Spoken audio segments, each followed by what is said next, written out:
The lord. ఈరోజు యోబు గ్రంథం 42వ అధ్యాయాన్ని చదువుకుందాం. అప్పుడు యోబు యెహోవాకు ఇలా జవాబు చెప్పాడు. నీవు అన్ని క్రియలు చేయగలవు, నీ ఉద్దేశాలేవి నిష్ఫలం కావు. ఈ విషయం నేను తెలుసుకున్నాను. ఇక్కడ తెలివి తక్కువ మాటలతో ఆలోచనను చీకటి చేస్తున్నది ఎవరు అని నీవు అడిగావు.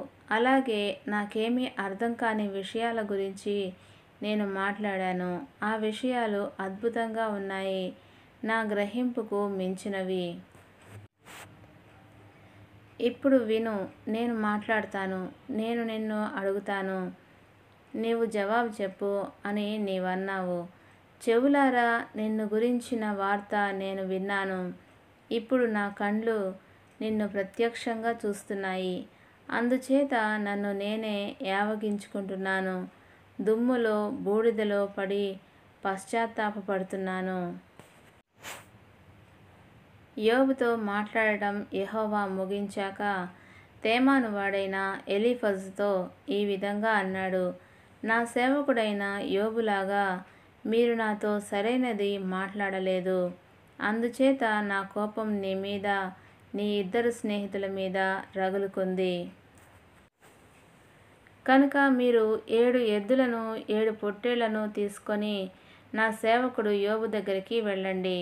మీకోసం మీరే హోమబలి అర్పించండి.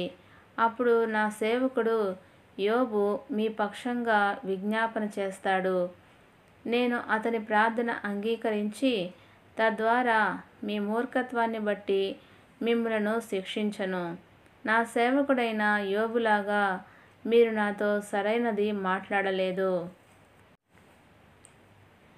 తేమాను వాడైన ఎలీఫజు, షూహియా వాడైన బిల్దదు, నయమాతు వాడైన జోఫరు పోయి యెహోవా తమతో చెప్పినట్టే చేశారు.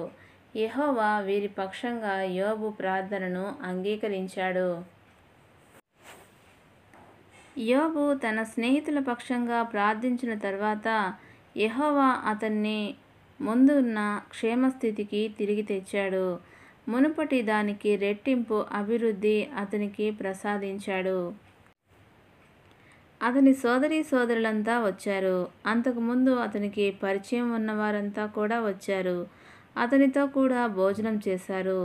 యెహోవా అతని మీదికి రప్పించిన అన్ని బాధల విషయంలో అతన్ని పరామర్శించి ఓదార్చారు.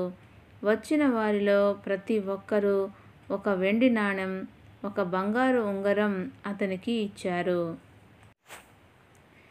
యెహోవా యోబును మునుపటి కంటే ఇప్పుడు ఎక్కువగా దీవించాడు. అతనికి 14,000 గొర్రెలు, 6,000 ఒంటెలు, 1000 ఆడగాడిదలు చేకూరాయి. అంతేకాకుండా అతనికి 7 కొడుకులు, 3 కూతుళ్ళు కలిగారు.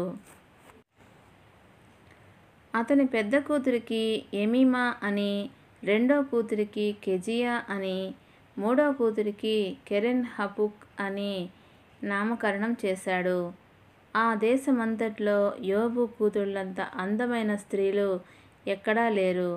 వారి తండ్రి వారి అన్నదమ్ములతో పాటు వారికి వారసత్వం పంచి ఇచ్చాడు.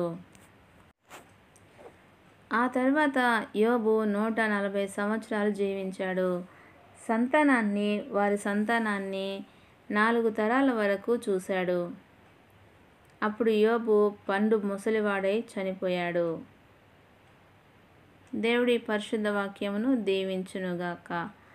ఆమెన్.